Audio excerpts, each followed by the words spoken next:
Sometimes the greatest teachers don't give us answers. They give us experiences that forge the questions into our hearts so deeply that when the answer finally comes, we don't just understand it, we become it. I know this because I lived it. My name is David, and many years ago, when I was just a foolish teenage boy, I and three of my close friends encountered an old man whose riddle would consume us for 2 weeks. What you are about to hear is a true story, not about being handed wisdom, but about why so much of what we learn never seems to change anything that truly matters. It's about why knowledge can leave us informed yet unchanged, why effort can leave us exhausted yet unsatisfied, and why we can do all the right things and still feel quietly empty. It's a story about desire, about why the things we chase rarely fulfill us, why satisfaction never seems to last, and why knowing the applauded right things so often fails to transform the way we live. It's about the quiet suspicion many of us carry that there is a way of living more fully, more truthfully, but we somehow missed the key. This is the story of 4 teenage boys who began with arrogance and mockery and were slowly confronted with a truth that demanded more than curiosity, more than belief, more than words. A truth that asked something of us and quietly redirected the course of our lives. But it started with cruelty, with mockery, with 4 boys who thought they had found the perfect victim for their entertainment. The afternoon sun beat down mercilessly as we 4 boys approached the old man's weathered wooden door, trying desperately not to laugh. Marcus elbowed me in the ribs. "Keep it together, David. Look serious." We had rehearsed this perfectly. Dressed like spiritual seekers, put on those earnest, searching faces, ask deep questions about God and enlightenment, then watch the old fool stumble over his words. It would be hilarious content for later. The door creaked open slowly. The old man stood there, his eyes clear and penetrating despite his age. Deep lines carved his face like a road map of decades lived in silence and contemplation. He wore simple clothes, almost too simple, as if material things had stopped mattering to him long ago. "Welcome," he said softly, his eyes carrying an unexpected warmth that made Marcus' neck falter for just a second. But he didn't invite us inside. Instead, he gestured to a small balcony that jutted out from the side of his house, barely more than a wooden platform with a railing, exposed to rain, sun, and cold. "We will talk here," the old man said, settling into a weathered chair. We exchanged glances. What kind of host doesn't invite guests inside? I thought. Probably afraid we will rob him or something. We shrugged and sat on the rough wooden floor of the balcony, still suppressing grins. Then, without thinking, just wanting to get the ball rolling, Marcus blurted out, "What's the difference between the student and the master?" The silence that followed felt heavy. The old man didn't pause, didn't stroke his beard thoughtfully, or buy time with meaningless words. His answer came instantly, as if he had been waiting his entire life to speak it. A student does more and more to achieve less and less, but a master does less and less to achieve more and more. I blinked. The smile died on my lips. Wait, what? The others shifted uncomfortably. That wasn't the rambling non-answer we had expected. It was sharp and precise, like a blade that had just sliced through something we couldn't quite yet see. "But what does that even mean?" I asked, my voice betraying genuine curiosity I immediately regretted showing The old man smiled gently. Not today. Come back tomorrow if you wish to know. And just like that, we were dismissed. Walking home, we were unusually quiet. A student does more to achieve less, James muttered, kicking a stone down the rusty road. A master does less to achieve more. That doesn't make sense. It's just game words, Marcus said, but his voice lacked conviction. Old people love that cryptic garbage. But that night, lying in bed, I found myself staring at the ceiling, turning the words over and over in my mind, like a Rubik's Cube I couldn't solve. More efforts, less results. Less efforts, more results. How is that even possible? By the next morning, all four of us were back at the old man's door. Earlier than we had planned. Earlier than we wanted to admit to each other. The old man welcomed us to the same balcony with the same serene expression, as if he had known we would return. Please, I said, and there was a tightness in my chest I didn't understand. What did you mean yesterday about masters and students? The old man's eyes twinkled with something that looked almost like affection. You will figure it out, he said simply, but in time. Frustration bubbled up in Marcus' throat. Then, answer another question. How do we see the face of God? The old man leaned back in his chair, and for a long moment, he simply looked at us. Really looked, as if seeing past our teenage bravado into something deeper. I will show you, he said finally, at the mountaintop. Our eyes widened. Can we go now? James asked, sitting up straighter. Not yet, only when you are ready. How do we get ready? My voice cracked slightly. When you solve the answer to the first question, the difference between a master and a student. We left feeling like we had been punched in the gut. 2 weeks passed. 2 entire weeks of the riddle gnawing at us during meals, during classes, during every quiet moment when our minds should have been elsewhere.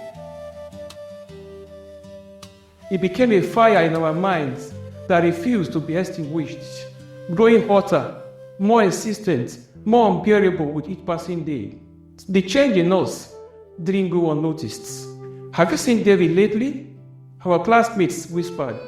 He just sits there, staring at nothing. James hasn't cracked a joke in days. Something is wrong. Our parents asked questions at dinner. Our teachers pulled us aside. But how could we explain? How could we put into words this strange obsession consuming us from the inside out?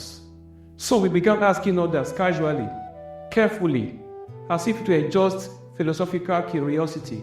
At lunch, I would lean back and say, you ever think about, the harder you try at something, sometimes the worse you get at it?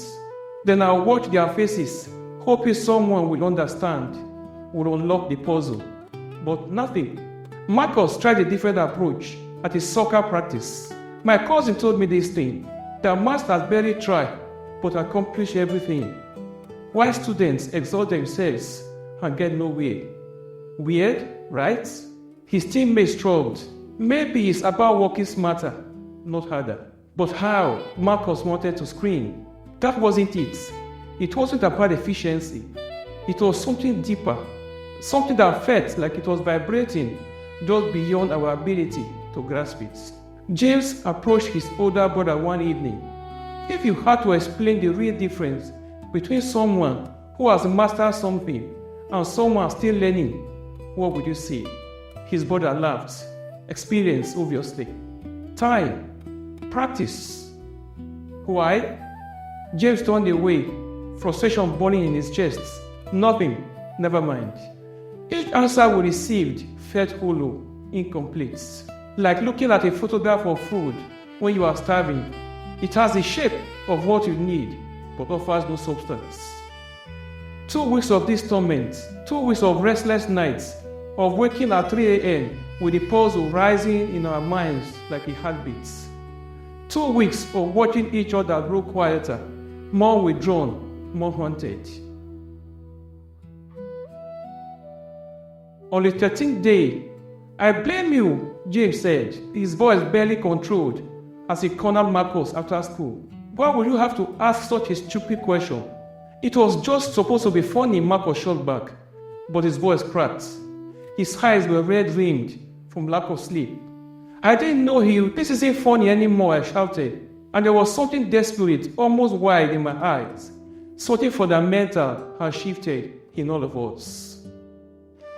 What had started as a cruel prank had become something else entirely. A genuine, aching, all-consuming need to understand.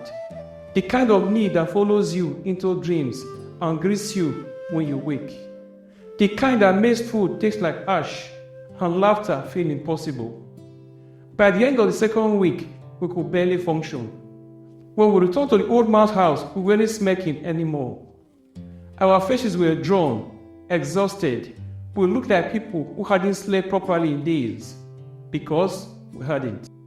The old man still wouldn't give us the answer, still wouldn't take us to the mountaintop. But something in his expression had softened, as if he recognized a change in us. That's when James, quiet James, who rarely spoke, asked the question that would change everything. How can we become like you? Holy, only interested in goodness and truth. How does one actually find God?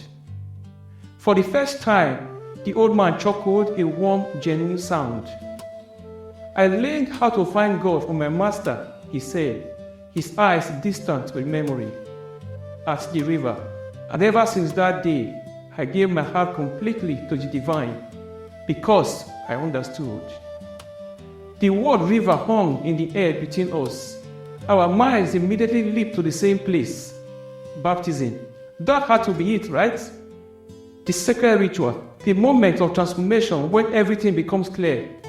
"Can we go there?" Marcus asked, his voice barely above a whisper. "To the river."